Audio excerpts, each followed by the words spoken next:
Oke, kita langsung aja ya. Kalau kamu lagi pusing sama skripsi, tesis, atau jurnal, materi kali ini bisa jadi penyelamat hidupmu. Kita bakal bongkar sebuah metode nulis yang, jujur aja, beda banget. Dirancang bukan cuma supaya tulisanmu kelar, tapi supaya kamu juga tetap waras pas ngerjainnya. Kita mulai dari kutipan yang, aduh, ngena banget ya. Siapa sih yang gak pernah ngerasain ini? Mandangin kursor yang kedap-kedip, mikir sampai kepala ngebul, yang keluar malah frustrasi. Nah, sumber materi kita ini paham banget rasanya. Dan yang paling penting, dia punya solusinya. Ini dia nih, mindset yang harus kita pegang erat-erat. Nulis itu bukan lari sprint, tapi maraton. Jadi ini bukan soal siapa yang paling cepat, tapi soal strategi, soal konsisten, dan yang paling penting, soal ngejaga kewarasan kita. Sekarang, yuk kita pelajari gimana caranya menaklukkan maraton ini. Oke, di bagian pertama, kita bedah dulu akar masalahnya. Kenapa sih nulis akademik itu sering banget rasanya kayak siksaan? Kalau kita paham tantangannya, kita bisa nemuin solusi yang beneran ampuh. Bukan cuma tips and trik basi yang sering kita dengar. Dan ini dia, pertanyaan kuncinya. Dari dulu kan kita selalu diajarin mulai itu dari bab 1, dari pendahuluan. Tapi yakin itu cara paling efektif? Pertanyaan ini bakal ngegoyahin semua yang kita tahu soal nulis dan ngebuka jalan ke sebuah strategi yang kedengarannya gila tapi ternyata berhasil banget. Jawabannya adalah metode mulai dari tengah. Ini pendekatan yang radikal banget, yang ngebalik total urutan tradisional. Tujuannya simpel, buat ngebebasin kita dari teror halaman kosong dan mastiin setiap kata yang kita tulis itu dasarnya kuat dari data yang kita punya.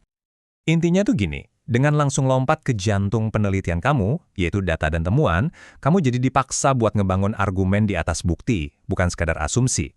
Ini cara jitu biar kita nggak nyasar di hutan teori sebelum kita tahu apa sih yang sebenarnya mau kita omongin.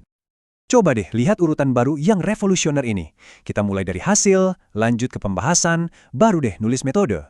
Dan bagian yang paling sering jadi mimpi buruk kita semua, yaitu pendahuluan, malah dikerjain hampir di akhir. Percaya deh, ini benar-benar ngubah permainan. Oke, teorinya udah dapet ya. Sekarang, prakteknya gimana? Yuk kita bongkar satu persatu cara menaklukkan tiap bagian pakai urutan baru ini. Kita mulai dari langkah pertama yang paling fundamental.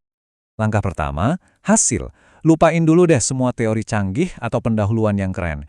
Tugas kamu di sini tuh simpel, laporin apa yang kamu temukan. Tumpahin semua data, semua fakta mentahnya. Anggap aja ini batu pondasi pertama dari seluruh bangunan tulisan kamu. Nah, yang keren dari gambar ini adalah ini tuh kayak blueprint-nya. Lihat deh, tiap paragraf itu punya misi yang jelas. Mulai dari ngerangkum fakta, ngejawab artinya apa, ngejelasin kenapa ini bisa terjadi, sampai ngebuktiin di mana letak kebaruan riset kamu. Ini bukan sekedar tips. Ini peta jalan yang presisi banget. Begitu pondasi data kamu kokoh, baru deh kita masuk ke pembahasan. Nah, di sini peran kamu berubah. Kamu bukan lagi sekedar reporter fakta, tapi seorang analis. Kamu mulai ngehubungin titik-titik, menafsirkan maknanya, dan ngejawab pertanyaan paling penting. So what? Inilah detak jantung dari seluruh argumenmu. Lanjut, metode. Kenapa baru sekarang? Nah, disinilah jeniusnya metode ini. Karena kamu udah tahu hasil dan pembahasannya, kamu jadi tahu persis metode mana aja yang relevan buat dijelasin. Gak ada lagi cerita ngalor ngidul. Bagian metode, kamu jadi tajam, fokus, dan gak boros kata. Ini soal efisiensi dan kejujuran. Dan gambar ini, anggap aja ini checklist wajib kamu. Mulai dari pemilihan kasus, jenis data, sampai teknik analisisnya, semuanya ada di sini.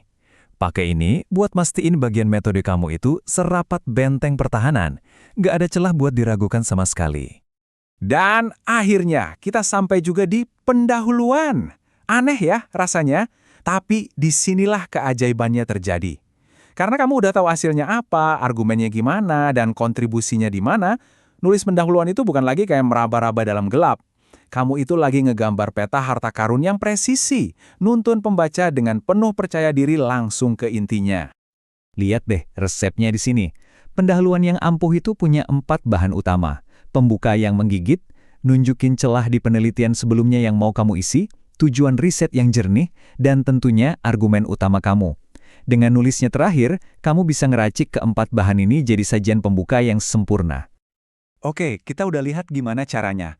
Sekarang, mari kita bahas kenapa metode ini bisa sesakti itu.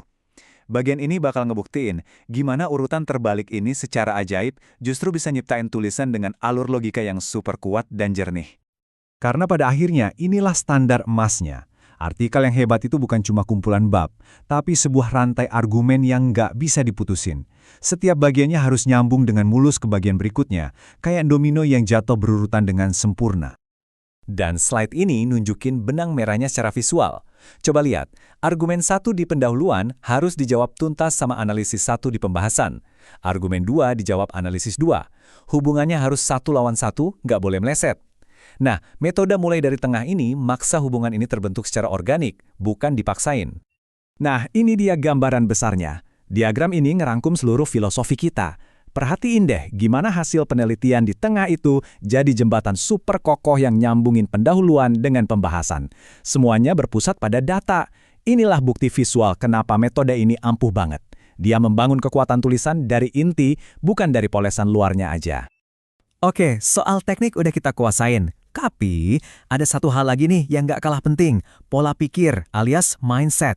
Soalnya strategi secanggih apapun bakal percuma kalau mental kita nggak siap tempur.